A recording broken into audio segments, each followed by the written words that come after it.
Two. Oh, one.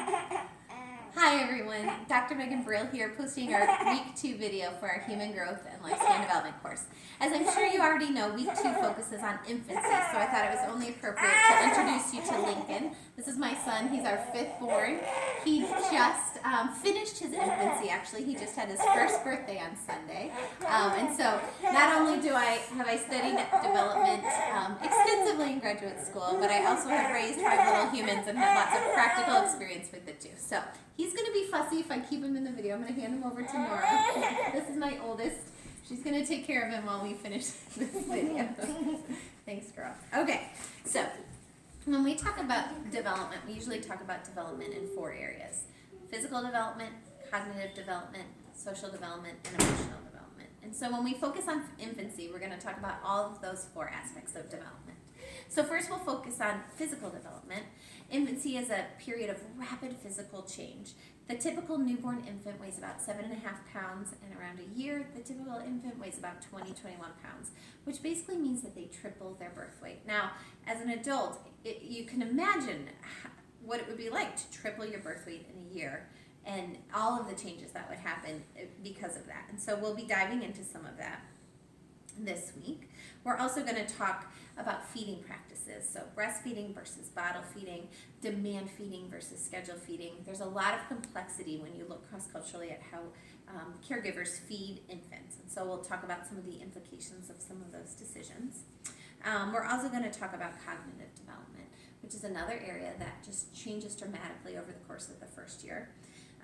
When infants are born, they do have some automatic reflexes, but it's pretty minimal. And so infants go from just minimal reflexes when they're born to having specific goal-directed behavior over the first 8 to 12 months, which is a dramatic change. So, for example, one of the things that develops cognitively in the first year is object permanence. And what that means is that when infants are born and for the first few months of life, they don't understand that if the object is not right in front of them, that it still exists.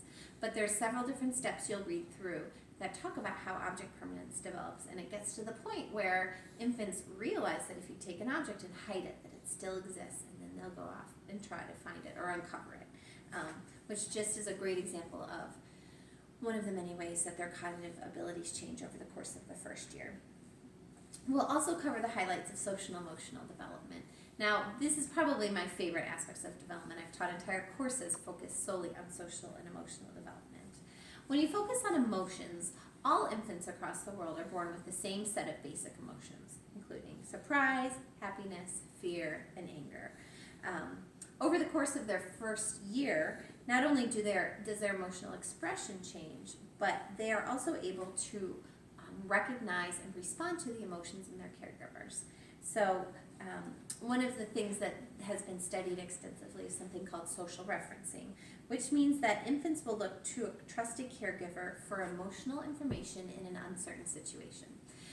So let me give you an example of what this looks like in the first year. So when I had my first daughter, Nora, who's now 9.5, my husband and I were up teaching at Penn State, and at that point we shared a car. So I remember I was taking the bus to campus because Penn State had a great bus system, and I was on the bus with Nora, and I can remember this guy walked on the bus, and he was just kind of heavy in how he walked and scruffy and just kind of had a presence when he came on the bus. And I can remember Nora looking at him and looking at me, and I remember just smiling at her and saying, "It's okay, you're okay," and I just remember feeling her body relax. That's a perfect example of social referencing, an infant being able to respond to the cues of their caregiver, emotional cues, to know how that they should respond emotionally. Another thing that is really important when thinking about social and emotional development in the first year has to do with attachment. So attachment is defined as the strong ties that we have with special people in our lives that lead us to feel pleasure when we interact with them, and also to be comforted by them in times of stress. So attachment theory was put forth by John Bowlby in about 1969, 1970, and so we've spent about 50 years understanding how attachments form in the first year, what types of attachments there are, and the implications of attachment for development throughout the whole life course. And some of this research is really staggering.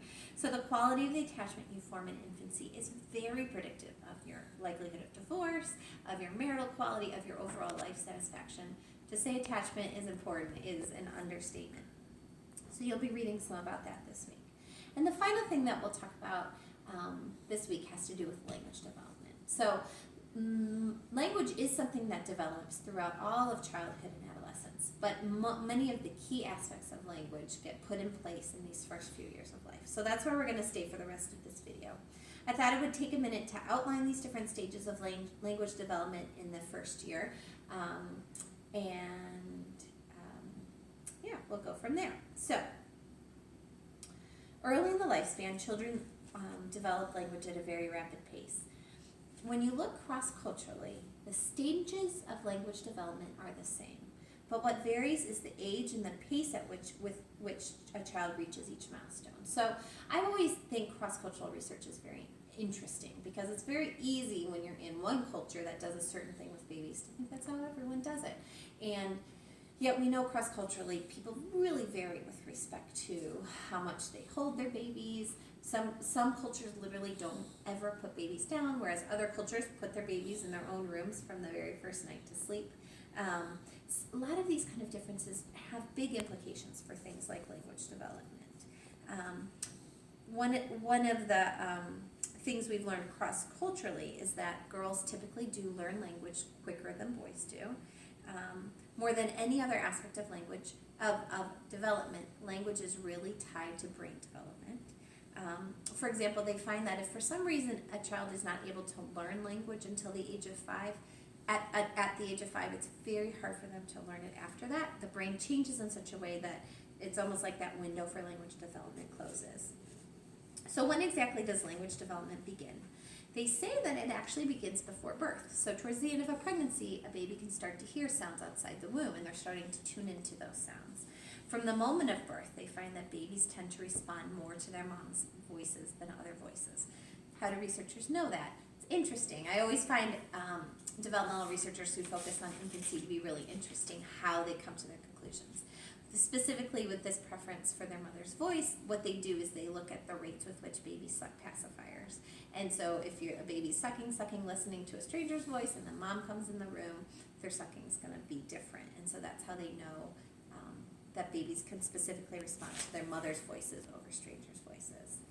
Between birth and 3 months of age, most infants will go through these steps with respect to language development.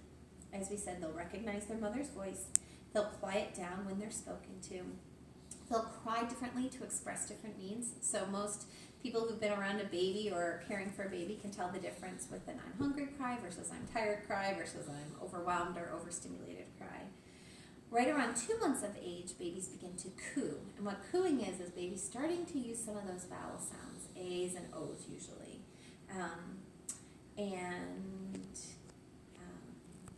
Those are all very things that we see cross-culturally with language development.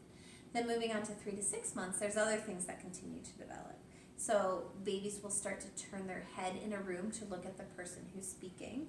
Babies really tune into, at this age, to the speaker's mouth. They study the mouth as someone's talking to try and understand how they're making those sounds.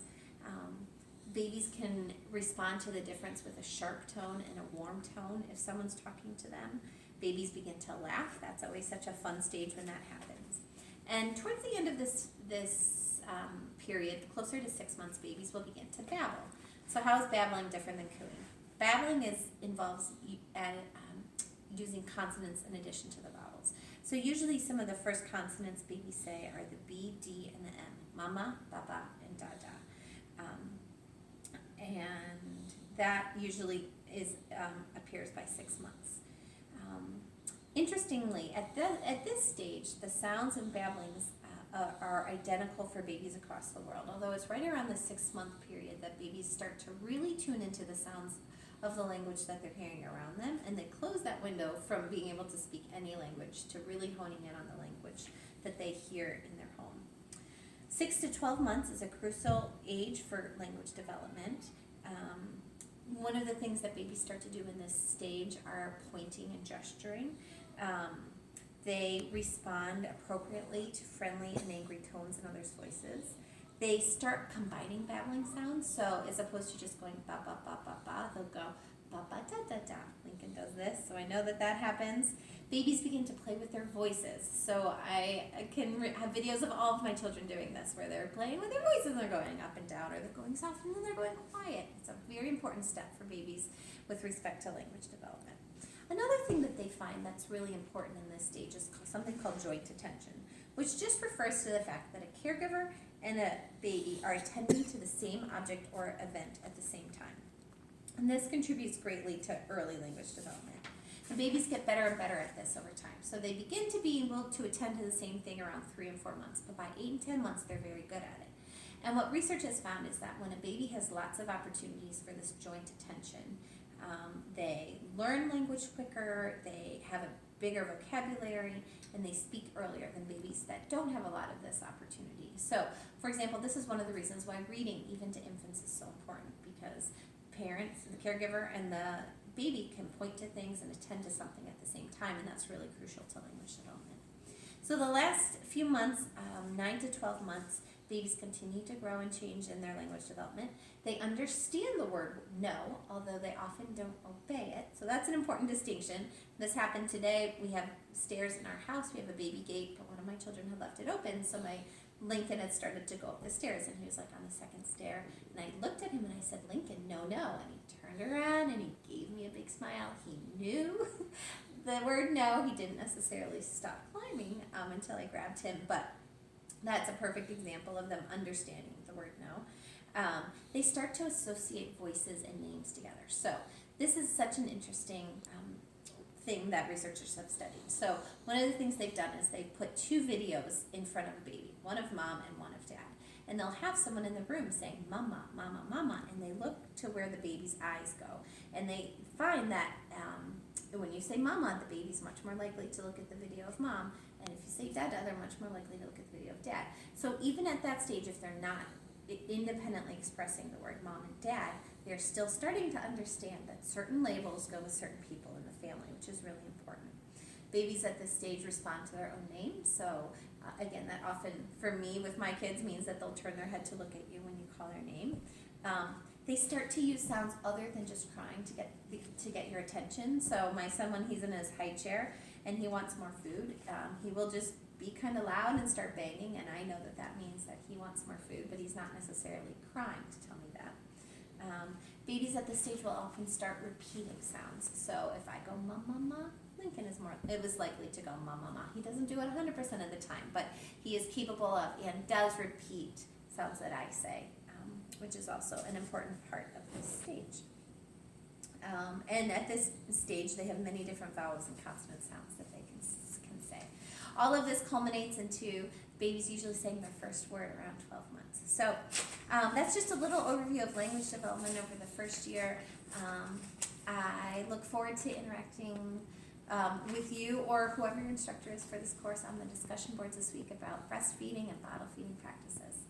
As always, email us if you have any questions. Thanks.